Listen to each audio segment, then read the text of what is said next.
20 நிமிஷத்தில் ரொம்ப டேஸ்டியாக ஒரு ஈவினிங் ஸ்நாக்ஸ் செய்யலாம் வாங்க. Welcome to Kayu's kitchen. இன்றைக்கி நம்ம சேனலில் 20 மினிட்ஸில் ரொம்ப டேஸ்டியாக ரொம்ப ஈஸியாக ஸ்கூல் விட்டு வர குழந்தைங்களுக்கு ஒரு ஈவினிங் ஸ்நாக்ஸ் செய்ய போகிறோம். சிம்பிளாக செஞ்சிடலாம், கண்டிப்பாக ட்ரை பண்ணி பாருங்கள். இப்போ ஃபஸ்ட் என்ன செய்யலாம்னா, ஒரு பேனில் இதே போல் ஒரு ஸ்டீல் ஸ்டாண்ட் எடுத்து வச்சுக்கோங்க. இதுக்கு மேலே ஒரு பிளேட் வச்சுட்டு இந்த பேனை நம்ம கவர் பண்ணி வச்சிடலாம். இதை நம்ம 10 நிமிஷத்துக்கு ப்ரீ ஹீட் பண்ண போகிறோம். இன்றைக்கி நம்ம என்ன செய்ய போகிறோம்னா, வாழைப்பழம் வச்சு கப் கேக் செய்ய போகிறோம். ஸோ இது ப்ரீ ஹீட் ஆகிற டைமில் நம்ம பேட்டர் ரெடி பண்ணிக்கலாம் வாங்க.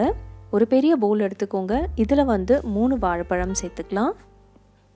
வாழைப்பழம் எடுக்கிறப்ப நல்ல பழுத்த வாழைப்பழமாக எடுக்கணும். அப்போ தான் நம்ம செய்கிற கப் கேக்ஸ் ரொம்ப நல்லா வரும். ஸோ வாழைப்பழமை தோல் எடுத்துகிட்டு இதை நம்ம இந்த பவுலில் சேர்த்துக்கலாம். இதில் இப்போ 2 முட்டை சேர்த்துக்கலாம். முட்டை ரூம் டெம்பரேச்சரில் இருக்கணும். ஃப்ரிட்ஜில் இருந்துச்சுன்னா ஒரு ½ அன் ஹவர் முன்னாடியே முட்டை எடுத்து வெளியில் வச்சுடுங்க. இப்போ ஒரு பொட்டேட்டோ மேஷர் வச்சு இதை நம்ம மேஷ் பண்ணிக்கலாம். ரொம்ப ஸ்மூத்தாலாம் மேஷ் பண்ணணுன்ட்டு அவசியம் இல்லைங்க. அங்கங்கே வாழைப்பழம் கொஞ்சம் லம்ஸ் மாதிரிலாம் இருந்துச்சுன்னா பரவாயில்ல. கப் கேக்ஸ் ரொம்ப நல்லாயிருக்கும். பாருங்கள், மேஷ் பண்ணிட்டேன். இந்த அளவுக்கு மேஷ் பண்ணால் போதும். அடுத்ததாக பார்த்தீங்கன்னா, இதில் நம்ம வெஜிடபிள் ஆயில் சேர்த்துக்கலாம். 1/2 கப் அளவுக்கு வெஜிடபிள் ஆயில் சேர்த்துக்கோங்க. வெஜிடபிள் ஆயில் மாத்திரம் தாங்க சேர்க்கணும். கடலெண்ணெய், நல்லெண்ணெய், தேங்காய் எண்ணெய்லாம் சேர்க்கக்கூடாது. ஸோ 1/2 கப் அளவுக்கு வெஜிடபிள் ஆயில் சேர்த்துட்டு 3/4 கப் அளவுக்கு பொடி பண்ண சுகர் சேர்த்துக்கலாம்.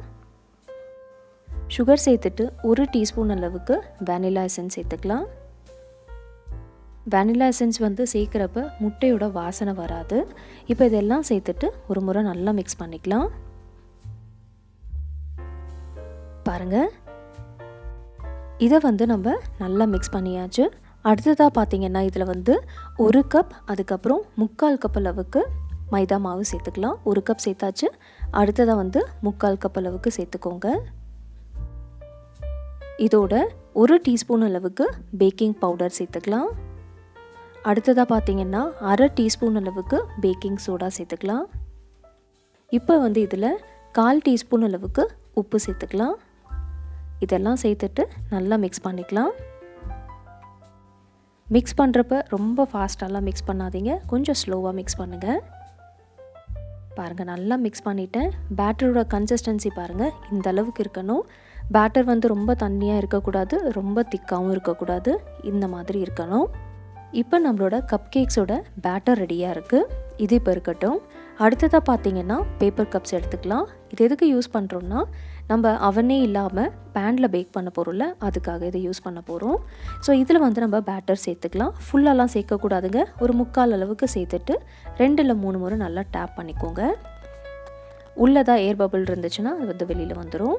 ஸோ இதை டேப் பண்ணிவிட்டு நம்ம ப்ரீ ஹீட் பண்ண வச்சுருந்தோம்ல, அந்த பேனை ஓப்பன் பண்ணிவிட்டு இந்த 3 கப்ஸை உள்ளே எடுத்து வச்சிடலாம். இதை நம்ம 18 to 20 மினிட்ஸ்க்கு பேக் பண்ண போகிறோம். ஸோ பேனை க்ளோஸ் பண்ணிவிட்டு லோ ஃப்ளேமில் பேக் பண்ணணும். ஒரு 18 மினிட்ஸ்க்கு அப்புறம் நீங்கள் ஓப்பன் பண்ணி செக் பண்ணி பாருங்கள். இன்னும் பேக் ஆகலைன்னா திருப்பி க்ளோஸ் பண்ணிவிட்டு ஒரு 3லேருந்து 4 நிமிஷம் திருப்பி பேக் பண்ணிக்கலாம். இப்போ பார்த்தீங்கன்னா, எனக்கு 20 மினிட்ஸ் ஆகிருக்கு இது பேக் ஆகிறதுக்கு. நல்ல கலர் வந்திருக்கு பாருங்கள். இப்போ கொஞ்சம் சூடாக இருக்குது. ஸோ இது நல்லா ஆறட்டும். நான் ஆறின பிறகு நான் உங்களுக்கு எடுத்து காமிக்கிறேன். இது இப்போ இருக்கட்டும். அடுத்ததாக பார்த்தீங்கன்னா, நம்ம அவனில் எப்படி பேக் பண்ணுறதுன்னு காமிக்க போகிறேன். இதே போல் கப் கேக் மோல்டு எடுத்துக்கோங்க. அதுக்கு மேலே பேப்பர் லைனிங் வச்சுருக்கேன். இதுலேயும் நம்ம ஃபுல்லாலாம் ஃபில் பண்ணக்கூடாது. 3/4 அளவுக்கு மாத்திரம் ஃபில் பண்ணிக்கோங்க. எல்லா மோல்டுமே இதே போல் 3/4 அளவுக்கு ஃபில் பண்ணிவிட்டு இதை நம்ம பேக் பண்ண போகிறோம். இந்த கப் கேக்ஸை நம்ம 200 டிகிரி செல்சியஸில் பேக் பண்ண போகிறோம். அவனை நீங்கள் ஒரு 5 மினிட்ஸ் ப்ரீ ஹீட் பண்ணிக்கோங்க. அதுக்கப்புறம் இதை நம்ம 200 டிகிரி செல்சியஸ் 18 to 20 மினிட்ஸ்க்கு பேக் பண்ணிக்கலாம். நான் பேக் பண்ணிவிட்டு காமிக்கிறேன். பாருங்கள், நம்மளோட கப் கேக்ஸ் ரெடியாக இருக்குது. ஒரு டூத் பிக் வச்சு இன்சர்ட் பண்ணி பாருங்கள், க்ளீனாக வந்திருக்கு. ஸோ இதுவும் நல்லா பர்ஃபெக்டாக பேக் ஆகிருக்கு.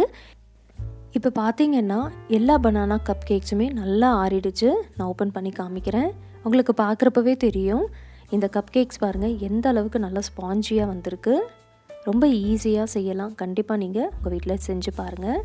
பாருங்கள் எவ்வளோ ஸ்பாஞ்சியாக இருக்குது பாருங்கள். இது நம்ம அவன் வச்சு செஞ்சது.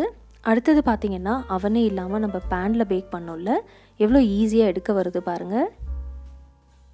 ஒட்டாமல் வந்திருக்கு பாருங்கள். இதுவும் நல்ல ஸ்பாஞ்சியாக செஞ்சுருக்கும். ரெண்டுமே ரொம்ப ஈஸியாக செய்யலாம். ஸோ கண்டிப்பாக நீங்கள் உங்கள் வீட்டில் ட்ரை பண்ணி பாருங்கள். சிம்பிளான ரெசிபி. என் வீடியோ பிடிச்சிருந்துச்சுன்னா மறக்காமல் லைக் அண்ட் ஷேர் பண்ணுங்கள். காயூஸ் கிச்சனுக்கு சப்ஸ்கிரைப் பண்ணிக்கோங்க.